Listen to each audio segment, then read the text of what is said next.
Hello and all, welcome to a Galaxy Man Show interview show.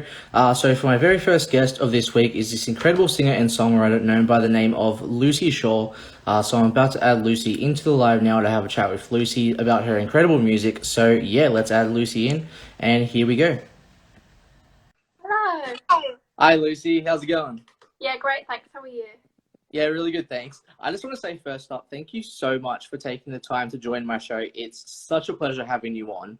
To people that don't know who you are, Lucy, if you can give it like little bit of backstory about who you are and what you do, and then we'll dive right into the questions. Perfect. Well, firstly, thanks for having me. It's a pleasure to be on. So I'm Lucy. To anyone watching who doesn't know, I'm from the UK, just outside Birmingham, so pretty central. And I've been playing the guitar and gigging.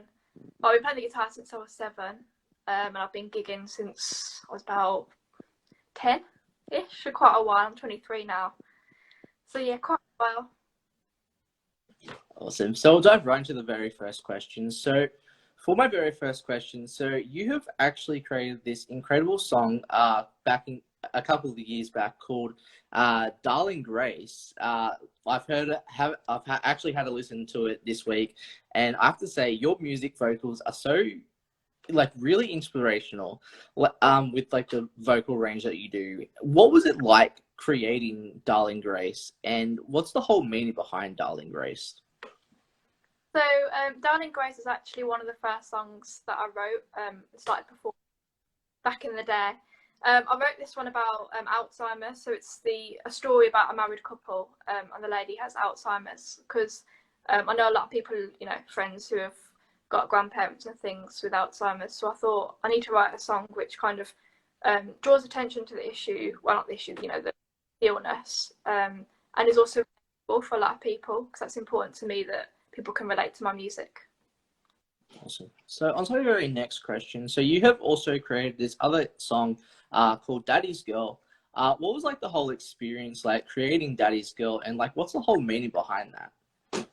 So my Daddy's Girl was again quite an early one that I wrote when I first started writing. So I started writing my own music when I was about 16-ish, give or take, for GCSE music, and it kind of just went on from there. But Daddy's Girl is one, just clues in the title. I'm a bit of a daddy's girl. My dad's just the best person in the world. So I wrote that song about it, but I also again wanted to make it relatable for a lot of listeners who also think that their dad is the best person ever, like me. Awesome. So on to the very next question. So you have also created this other song called Scared to Forget. Like, what was like the whole experience like getting to create this song, and what's like the whole meaning behind this song?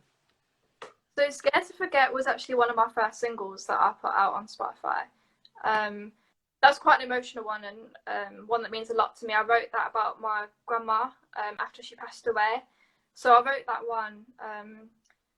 It was my first like major loss. I was about, how old was I? About 17, 18, and my grandma was just the light of my life.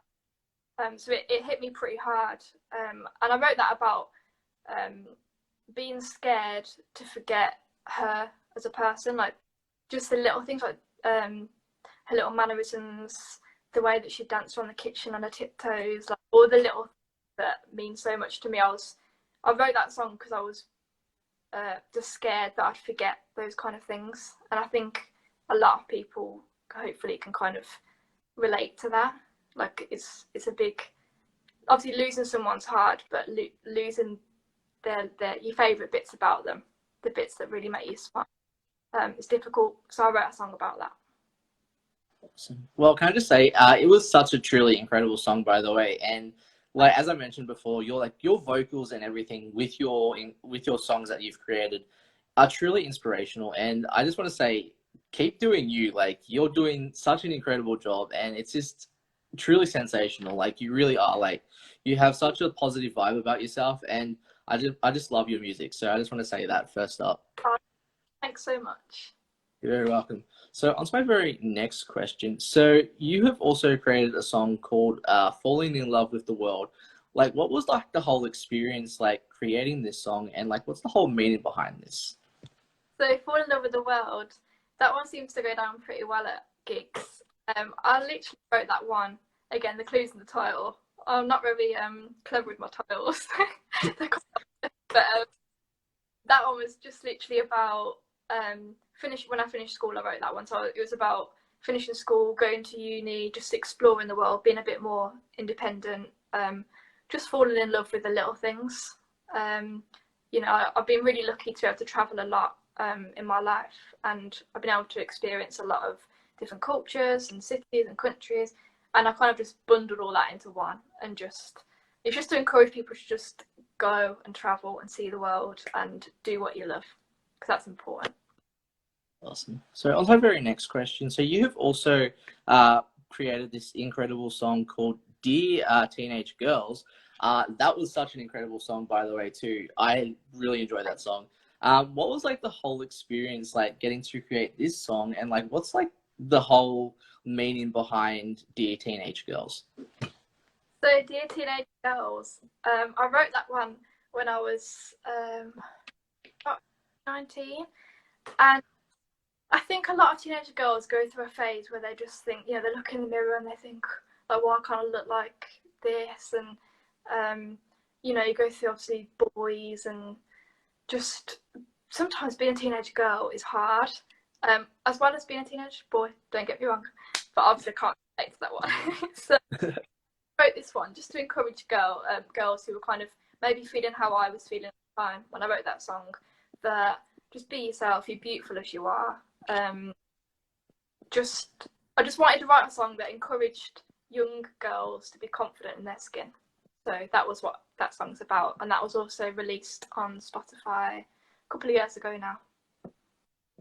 Awesome. So on to our very next question. So you have also created a single called Gwendolyn from A and E. What was like the whole experience like getting to create this single? And like, why did you want to create the single in the first place? So this is actually my latest song that I released on the 30th of April. So to anyone watching, if you want to go and listen, just type that to Spotify. So Gwendolyn from A&E has got a bit of a backstory, like all my songs do. I was in A&E with my dad a couple of years ago, in January, and we were sat next to a lady called Gwendolyn, who was 96 years old. And she told us the story of her life. Like, we were obviously in there it was a bit frightening, but she was in there for her own reasons. And despite how frightening the evening was, she sat with us through the night, just told me her life story, told me her views on life. And she was just one of the most incredible people that I've ever met. And I thought people need to be a bit more Gwendolyn, and people need to hear her story. So I literally just took that evening and her stories and put it into the song. And I tried to track her down. ITV tried to help me find her, and it kind of, the video went a bit like viral. It had like 30,000 views, and it went a bit mad. People were trying to track Gwendolyn down for me. We didn't manage to find her, which is sad. But I'm hoping one day her or her family will realise that's who I'm talking about. But she was incredible. So I wrote a song about Gwendolyn. I'm going to play it for you in a bit as well. Yay. So I'll say very next question. So who inspired you as a person like to get into singing in the first place? There's quite a few influences. I'm from like a really musical family. So my mum and dad have always been obviously just incredibly supportive. They bought me my first guitar and things because I was actually at a gig when I was at my great uncle. He played in a band. So we went to watch this band when I was must have been about 5, only little. Haven't grown much since then. But so I went to watch him in a band, and he played this massive red guitar, and I just remember being like mesmerised by his guitar, and I was just thinking, oh, I want one of them. So I literally went up to mum and dad. I was like, oh, can I have one of them? Like, you know, I want and at the time I was playing piano, and I wasn't really me. Wasn't my instrument. So they popped down to Argos and got me a little acoustic guitar, thinking it would be a 2-minute wonder sort of thing. And I don't think I've put it down since, to be honest. So eventually, you know, I got my own very big red guitar, which was just the best day ever. And then since then, I've got a little bit of an addiction to collecting guitars, which my mum's not too happy out. The laughter just guitars. Yeah, Awesome. that's how I got into guitar and things like that. So Awesome. So on to our very next question. So what does performing music like mean to you, like especially as an artist? playing music is my happy place, to be honest. Like being on stage is the place where I feel happiest. I think everyone's, whether they found it or not, has got that one thing that just makes them really, really happy. And me being on stage, I can't even describe it. I've really missed it during lockdown, but it's just a place that I feel safe and I feel happy and I feel like maybe someone say I'm good at it. Like I found something I'm good at, you know what I mean? And I just love performing to people, and I love it when people come to me at the end of a gig and they're like, like thank you so much for writing that. Like I could relate to that so clearly. That means a lot to me because I think the way I got into music was I also heard, do you know Lucy Spraggan? Yes. So I heard her on X Factor. She played a song called Tea and Toast, and I remember the way that song made me feel when I heard it, and I wanted to write songs that made other people feel the way that I felt that day. So that's kind of, I guess this ties into another one of your questions about who I'm inspired by, but yeah, so that's the answer to that question. Awesome. So on to our very next question. So if you could like work with any top 3 music artists in the industry, who would they be and why? That's I think I've got to say Lucy Spraggan based on what I've just said, because she's a big inspiration, massive influence. I think we write in quite similar ways, both kind of tell a story through our songs. So I'd say Lucy Spraggan. I've really got into Passenger during lockdown. Again, I think I love the storytelling element of his music, so that would be, I wouldn't say no to collabing with Passenger. And another one, this is a bit rogue, but on the way home from work earlier, I listened to Brandy Carlisle.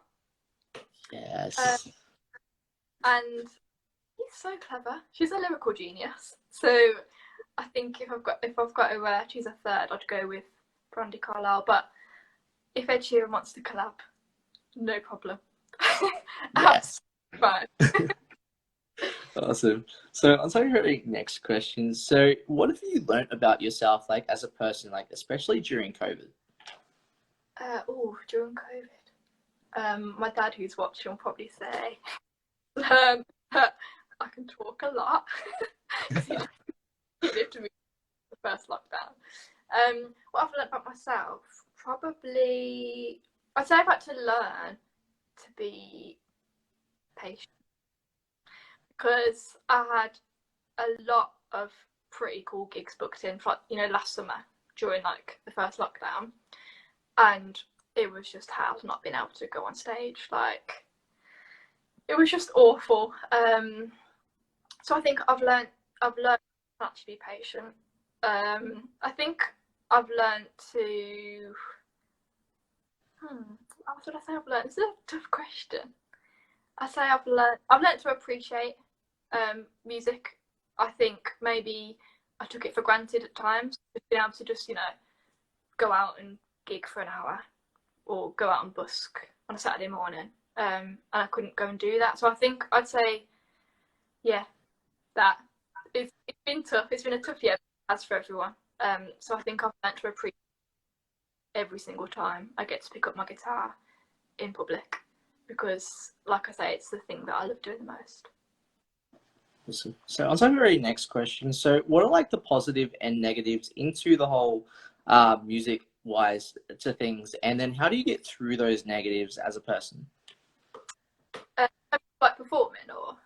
Yes.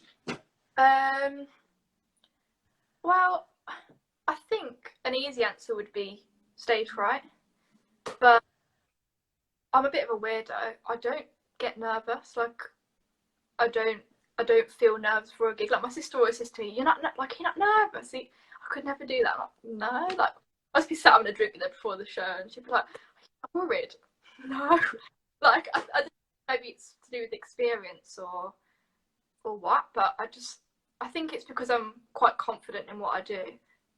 Maybe that's linked, I don't know, but I would say, yeah, an easy answer is battling nerves, but luckily I've it's not really something I've ever had to worry about. But saying that, on Sunday I had my first gig since October, and I did feel nerves. It was a bit like, I say nervous excitement maybe. I was a bit like, oh, am I going to be able to do it? Like 7 months out is a long time after you do like 3 or 4 gigs a week.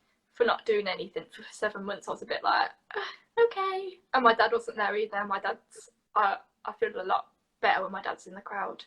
So yeah, I was a bit like, this is a weird feeling, but I was fine. It went well.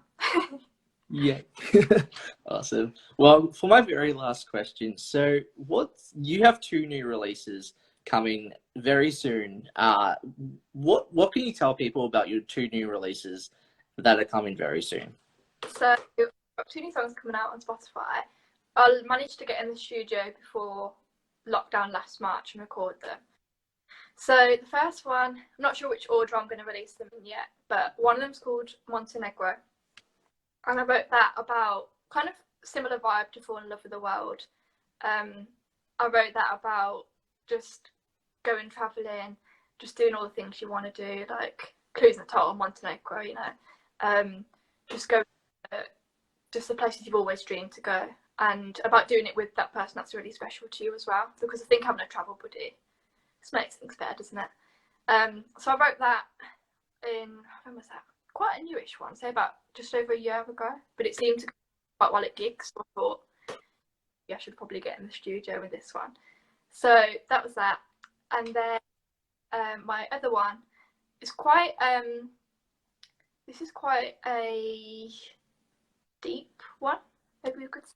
It's called Platform 4C, and I wrote this one, basically I went to the University of Liverpool, so I was there, I used to get the train from Birmingham to Liverpool from Platform 4. So that's where the title comes from. And basically, I wrote that one because when I was travelling to and from uni, obviously I spent a lot of time at train stations, and it made me realise train stations are weird places. Like, some people are having the best day of their life today, like being reunited with loved ones at the other end of like the station. Some people are having the worst day of their life, and you could be literally stood right next to them.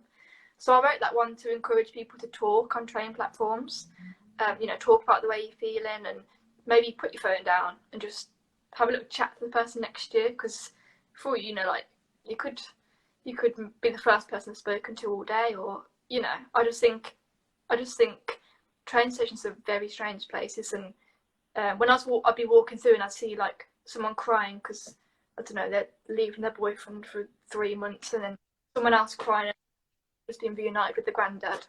Yeah, do you know what I mean? I just thought there's a whole lot of emotion here. But yeah, train stations are strange places. I think you should have a look around when you next that one.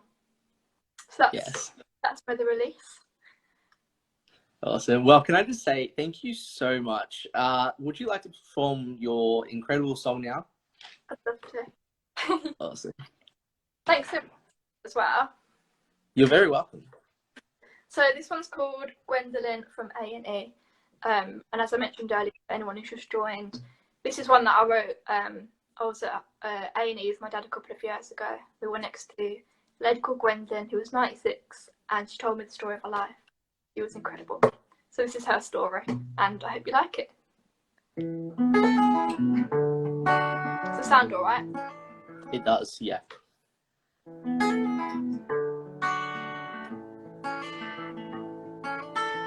I was born in 1922. Me, my brother, and my sister too. Little house in the country. Went to church on Sunday. Let me tell you what I've been through. I was 16 when bombs began to fall. Told my friend that we'd get through it all. Became a nurse in the summertime. Met my love, knew that he'd be mine, and I told him I love I've got a secret to life. I found the key. Smile more, worry less, and be happy. 'Cause I've seen some things, I've learned much more, and I'll still be dancing when I'm 104. Just you wait and see. I'm Gwendolyn from A&E.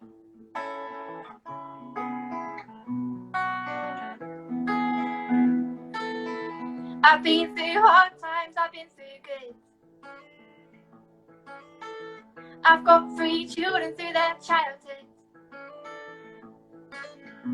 I knew life before technology. I've seen telegrams and now it's 4G. Can you see what I've been through? I've got a secret to life. I found the key.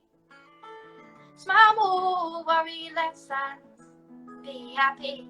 'Cause I've seen some things, I've learned much more, and I'll still be dancing when I'm 104.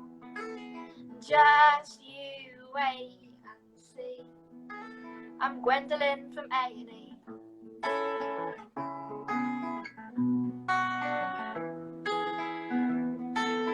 I've spent 96 years on this earth, seen so many changes since my birth. Ration food and I eat it all. I saw the fall of the Berlin Wall. Can you see what I've been through? I've got a secret to life. I found the key. Smile more, worry less, and be happy. 'Cause I've seen some things, I've learned much more, and I'll still be dancing when I'm 104. Just you wait and see. I'm Gwendolyn from A&E.